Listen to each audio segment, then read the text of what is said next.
A bɛ fɔra ma ko Centre Régional Africain Administration du Travail CRADAT ale ni BT o ka bolo di ɲɔgɔn hukumu kɔnɔna la mun tali kɛ an ka minisiriso bɛ tali kɛ baara kɛ so o minisiri n'a fɔ ma ko ministère du travail de la fonction publique dialogue social. I b'a ye k'a fɔ o ye lajɛ dɔ kɔni bolo da lajɛ mun ni a talen bɛ ka se ka maa dɔ fana former wa baara kunda dɔ la kɛrɛnkɛrɛnnen la baaraw daminɛla ntɛnɛndon n'o bɛnna novembre kalo tile 7 ma san 2022 hôtel Onomo yɛrɛ la Bamakɔ faaba kɔnɔna la. A bɛ fɔ o ma ko atelier. I b'a ye k'a fɔ wa an ka jamana kɔnɔ inspecteur du travail ka se ka olu former. A fɔ o ma ko sécurité et la santé au dialogue social la k'i b'a ye k'a fɔ mun bɛ tali kɛ ni baaraw la a kɔni tala k'a bila o minɛn de kɔnɔna la kɛrɛnkɛrɛnnenya la a bɛ fɔ o ma ko covid-19 o bana in ka se ka lafaamuyali kɛ o la ka ɲɛfɔli kɛ o ye fɛn bɛ tali kɛ bana in ko la a bɛ kɔrɔfɔ kuma bolila olu de kan. An bɛ CRADAT foli kɛ CRADAT la parce que CRADAT yɛrɛ directeur ba bɛ yan nɔ a bɔra Yaoundé ka na Cameroun parce que an ka kalanyɔrɔ min bɛ n'a bɛ inspecteur du travail formé ani contrôle du travail ani caisse de retraite ni INPC agent formé Yaoundé o directeur Badou u nanen b'an fɛ yan ka na dɔnniya di an ka inspecteur du travail n'an ka contrôleur du travail ma ka se centre ni créera o de kama ka to ka inspecteur du travail ka to k'u hakili lakuraya ka dɔnniya kuraw d'u ma wasa u ye kalan minnu kɛ u ka hakili ka to ka t'o la wasa u ka baara ka nɔgɔya.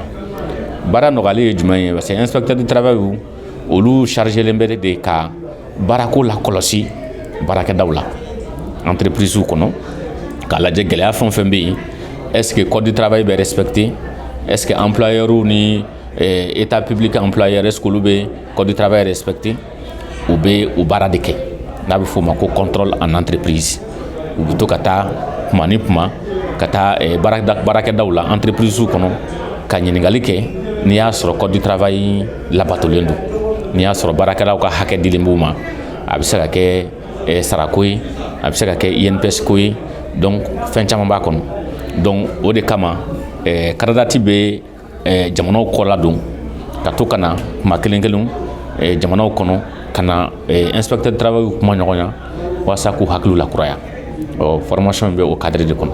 Maa bɛ yen nɔ ko o sɛmɛ nin formation in kɔni la a bɛna kɛ tile 5 baara ye tile 5 mun kɔni a baaraw bɛna sigi k'i b'a ye k'a fɔ mun bɛ tali kɛ novembre kalo tile 7 ka taa kun cɛ a tile 11 san 2022 ko kungilanna mun yɛrɛ bɛ atelier in na ko a bɛna kɛ sababu ye ka se ka wa yanga don wa lakana bunakun kan mun bɛ tali kɛ kɛnɛya ko fɛ kɛrɛnkɛrɛnnenya la an ka wa baarakɛdaw yɛrɛ la ka taa ye k'a fɔ a fɔ ma ko politique nationale de sécurité et santé du travail du Mali o hakilinaw bɛ tali mun kɛ mun kɔni kan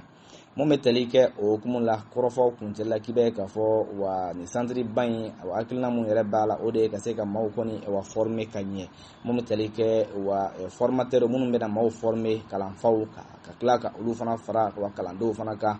Mali kɔnɔ ani an ka kɛrɛfɛ jamanaw fana la